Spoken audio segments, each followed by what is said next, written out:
ಈ ದೋಸೆ ಮಾಡೋಕ್ಕೆ ಉದ್ದಿನ ಬೇಳೆ ಬೇಡ, ತುಂಬ ಹೊತ್ತು ನೆನೆಸ್ಬೇಕು ಅನ್ನೋ ಅವಶ್ಯಕತೆ ಇಲ್ಲ, ಫರ್ಮೆಂಟೇಷನ್ ಮಾಡಬೇಕು ಅನ್ನೋ ಅವಶ್ಯಕತೆಯೂ ಇಲ್ಲ. ಇನ್ಸ್ಟೆಂಟಾಗಿ ಮಾಡ್ಕೋಬೋದು ಈ ದೋಸೆನ. ಯಾರೆಲ್ಲ ಸೆಟ್ ದೋಸೆ ಇಷ್ಟಪಡ್ತೀರೋ ಅವ್ರಿಗೋಸ್ಕರ ಈ ವಿಡಿಯೋ. ಹಾಯ್ ಎಲ್ರಿಗೂ ನಮಸ್ಕಾರ, welcome back to my YouTube channel Savinenapu. ನಾನು ಲತಾ.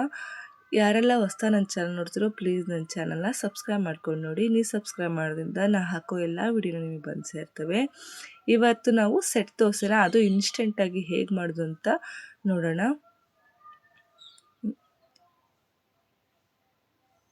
ನಾನಿಲ್ಲಿ ಒಂದು ಪಾತ್ರೆಗೆ 3 ಬಟ್ಲಾಗೋವಷ್ಟು ರೇಷನ್ ಅಕ್ಕಿ ತೊಗೊಂಡಿದ್ದೀನಿ.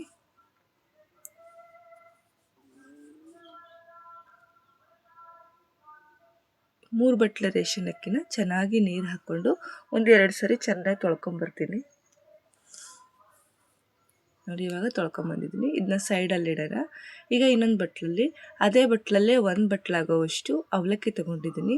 ದಪ್ಪ ಅವಲಕ್ಕಿನ ತೊಗೊಂಡಿರೋದು. ನೀವೇನಾದರೂ ತೆಳು ಅವಲಕ್ಕಿ ಇದ್ದರೆ ಅದನ್ನು ತೊಗೋಬೋದು. 1 ಸ್ಪೂನ್ ಆಗೋವಷ್ಟು ಮೆಂತೆಕಾಳು ಸೇರಿಸ್ಕೊಂಡಿದ್ದೀನಿ. ಇದನ್ನು ಅಷ್ಟೇ 1-2 ಸರಿ ಚೆನ್ನಾಗಿ ತೊಳ್ಕೊಂಬಂದಿದ್ದೀನಿ. ಈಗ ತೊಳೆದಿರೋ ಅವಲಕ್ಕಿ ಮತ್ತು ಮೆಂತೆಕಾಳನ್ನ ತೊಳೆದಿಟ್ಕೊಂಡಿದ್ದಲ್ಲ ಅಕ್ಕಿ, ಅದಕ್ಕೆ ಸೇರಿಸ್ಕೊತಾ ಇದ್ದೀನಿ. ಇವಾಗ ಇದಕ್ಕೆ 1 ಬಟ್ಲಾಗೋವಷ್ಟು ಗಟ್ಟಿ ಮೊಸರನ್ನ ಸೇರಿಸ್ಕೊತಾ ಇದ್ದೀನಿ. ನಿಮ್ಮ ಹತ್ರ ಮಜ್ಜಿಗೆ ಇದ್ದರೆ ಮಜ್ಜಿಗೆನೂ ಸೇರಿಸ್ಕೋಬೋದು.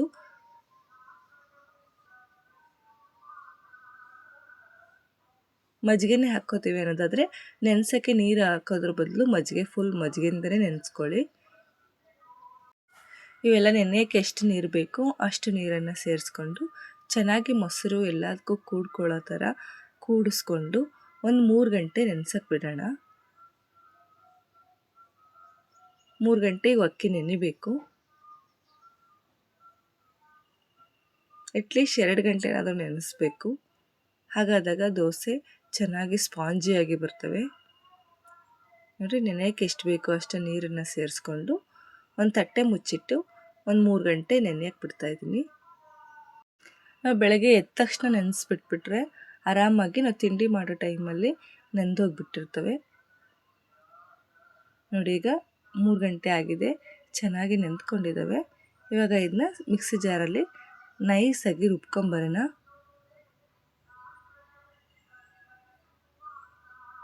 ಸ್ವಲ್ಪನೇ 2 ಸರಿ ಸೇರಿಸ್ಕೊಂಡು ಮಿಕ್ಸಿ ಮಾಡ್ಕೊತಾ ಇದ್ದೀನಿ.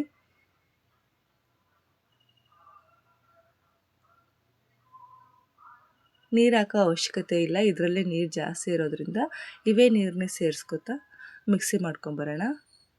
ಎಷ್ಟಾಗುತ್ತೋ ಅಷ್ಟು ನೈಸಾಗಿ ರುಬ್ಕೊಂಬರೋಣ.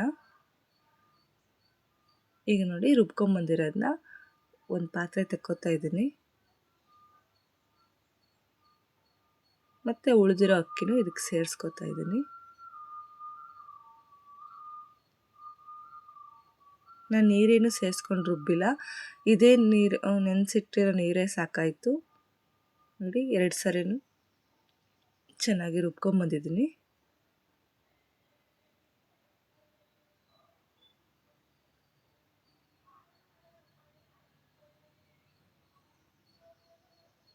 ನೋಡಿ, ಈ ಥರ ಇರಬೇಕು, ಈ ಕನ್ಸಿಸ್ಟೆನ್ಸಿಲೇ ಇರಬೇಕು ಬ್ಯಾಟರು. ಈಗ ಇದನ್ನು ಒಂದು ಅರ್ಧ ಗಂಟೆ ಆದರೂ, ಮಿನಿಮಮ್ ಅಂದರೆ ಒಂದು ಅರ್ಧ ಗಂಟೆ ಆದರೂ ಹಾಗೆ ಬಿಟ್ಬಿಡಬೇಕು. ಇನ್ಸ್ಟೆಂಟಾಗಿ ಮಾಡಿದ್ರೆ ಮಾಡ್ಕೋಬೋದು, ಆದರೆ ಸ್ವಲ್ಪ ಒಂದು ಅರ್ಧ ಗಂಟೆ ನೆನೆಸಿದರೆ ನಮಗಿನ್ನೂ ಚೆನ್ನಾಗಿ ಬರುತ್ತೆ. ಈಗ ಅಷ್ಟರೊಳಗೆ ಒಂದು ಚಟ್ನಿ ಮಾಡ್ಕೊಂಬಿಡೋಣ. ಒಂದು ಮಿಕ್ಸಿ ಜಾರ್ಗೆ 1 ಬಟ್ಲಾಗೋವಷ್ಟು ಹಸಿ ಕೊಬ್ಬರಿ ತೊಗೊಂಡಿದ್ದೀನಿ. ಅದಕ್ಕೆ ಖಾರಕ್ಕೆ ಸ್ವಲ್ಪ ಖಾರ ಚಟ್ನಿ ಮಾಡ್ತಿರೋದ್ರಿಂದ ಸ್ವಲ್ಪ ಖಾರಕ್ಕೆ ಹಸಿಮೆಣಸಿನಕಾಯಿ ಜಾಸ್ತಿ ತೊಗೋತಾ ಇದ್ದೀನಿ. 1 ಇಂಚ್ ಆಗೋವಷ್ಟು ಶುಂಠಿ ಸೇರಿಸ್ಕೊಂಡಿದ್ದೀನಿ. 3 ಸ್ಪೂನ್ ಆಗೋವಷ್ಟು ಹುರ್ಗಡ್ಲೆ ಸೇರಿಸ್ಕೊಂಡಿದ್ದೀನಿ. ಈ ಹೋಟ್ಲಲ್ಲೆಲ್ಲ ಕೊಡ್ತಾರಲ್ಲ ಖಾರವಾಗಿರೋ ಚಟ್ನಿ, ಆ ಥರ ಚಟ್ನಿ ಮಾಡ್ತಾ ಇರೋದು ಇವಾಗ ನಾನು. ಈಗ ಅದಕ್ಕೆ ರುಚಿಗೆ ಎಷ್ಟು ಬೇಕೋ ಅಷ್ಟು ಉಪ್ಪು ಸೇರಿಸ್ಕೊಂಡಿದ್ದೀನಿ. ಚೂರು ಹುಣಸೆ ಹಣ್ಣನ್ನು ಸೇರಿಸ್ಕೊಂಡಿದ್ದೀನಿ.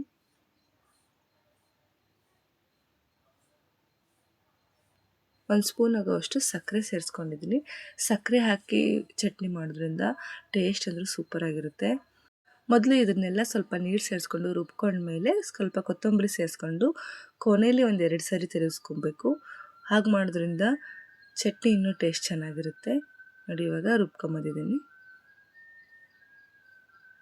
ಈಗ ಚಟ್ನಿ ನಮ್ದು ರೆಡಿ ಆಯಿತು. ಇವಾಗ ದೋಸೆ ಮಾಡ್ಕೊಳ್ಳೋಣ.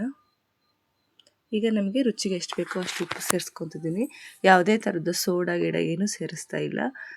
1 ಸ್ಪೂನ್ ಆಗೋವಷ್ಟು ಸಕ್ಕರೆ ಸೇರಿಸ್ಕೊಂಡಿದ್ದೀನಿ. ಸಕ್ಕರೆ ಹಾಕೋದ್ರಿಂದ ದೋಸೆ ಕಲರ್ ಚೆನ್ನಾಗಿರುತ್ತೆ.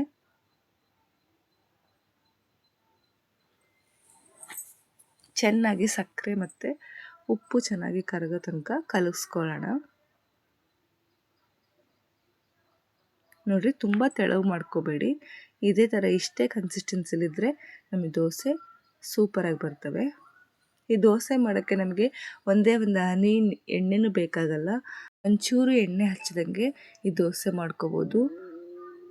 ನೋಡಿಲಿ, ಒಂದು ದೋಸೆ ಹಂಚಿ ಕಾಯಕ್ಕಿಟ್ಟಿದ್ದೆ ಗ್ಯಾಸ್ ಮೇಲೆ. ಒಂದು ಚೌಟ್ ದೋಸೆ ಹಿಟ್ಟು ಹಾಕ್ಕೊಂಡು ಸೆಟ್ ದೋಸೆ ಎಷ್ಟು ಬೇಕೋ ಅಷ್ಟು ಅಗಲಕ್ಕೆ ಸ್ಪ್ರೆಡ್ ಮಾಡ್ಕೋಬೇಕು. ತುಂಬ ತೆಳ್ಳಗೆ ಮಾಡ್ಕೊಂಡ್ರೆ ಸೆಟ್ ದೋಸೆ ಥರ ಆಗಲ್ಲ. ಇಷ್ಟು ಮಾಡಿಕೊಂಡು ಒಂದು ತಟ್ಟೆ ಮುಚ್ಚಿಟ್ಟು ಬೇಯಕ್ಕೆ ಬಿಡೋಣ. ಇಲ್ಲಿ ಯಾವುದೇ ಥರದ ಎಣ್ಣೆ ಸೇರಿಸ್ತಿಲ್ಲ ನಾನು.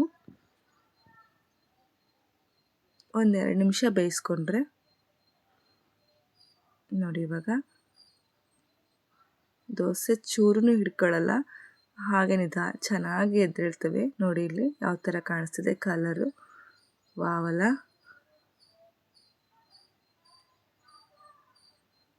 ಇನ್ನೊಂದು ಮಾಡಿ ತೋರಿಸ್ತೀನಿ ನೋಡಿ. ಈಗ ದೋಸೆ ನೋಡಿದರೆ ಇನ್ಸ್ಟೆಂಟಾಗಿ ಮಾಡಿರೋ ದೋಸೆ ಅಂತ ಅನಿಸೋದೇ ಇಲ್ಲ. ಅಷ್ಟೊಂದು ಚೆನ್ನಾಗಿರುತ್ತೆ, ಸ್ಪಾಂಜಿಯಾಗಿ ಟೇಸ್ಟಿಯಾಗಿರುತ್ತೆ. ಇಲ್ಲಿ ನಾನು ಎಣ್ಣೆ ಸ್ವಲ್ಪನೂ ಬಳಸದೆ ದೋಸೆ ಮಾಡಿ ತೋರಿಸ್ತಾ ಇದ್ದೀನಿ.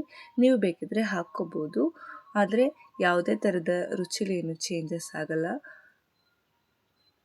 ನೋಡಿದ್ರಲ್ಲ, ಇನ್ಸ್ಟೆಂಟಾಗಿ ಈ ಥರದ್ದು ಸ್ಪಾಂಜಿಯಾಗಿರೋ ಸೆಟ್ ದೋಸೆ ಹೇಗೆ ಮಾಡೋದು ಅಂತ. ಈ ದೋಸೆನ ನಾವು ಕೊಬ್ಬರಿ ಚಟ್ನಿನ ಸ್ವಲ್ಪ ಖಾರವಾಗಿ ಮಾಡಿಕೊಂಡು ಸರ್ವ್ ಮಾಡ್ಕೊಂಡ್ರು ತುಂಬ ಟೇಸ್ಟಾಗಿರುತ್ತೆ. ಮತ್ತು ಕೆಂಪು ಚಟ್ನಿ ಜೊತೆನೂ ಈ ದೋಸೆ ಸೂಪರಾಗಿರುತ್ತೆ. ಒಂದು ಸರಿ ಟ್ರೈ ಮಾಡಿ, ನೀವೇ ಹೇಳ್ತೀರಾ ಸೂಪರಾಗಿ ಬಂದಿತ್ತು ಅಂತ. ಇಷ್ಟ ಆದರೆ ಪ್ಲೀಸ್ ನನ್ನ ಚಾನಲ್ನ ಸಬ್ಸ್ಕ್ರೈಬ್ ಮಾಡಿ, ಲೈಕ್ ಮಾಡಿ, ಶೇರ್ ಮಾಡಿ, ಕಮೆಂಟ್ ಮಾಡಿ. Thank you.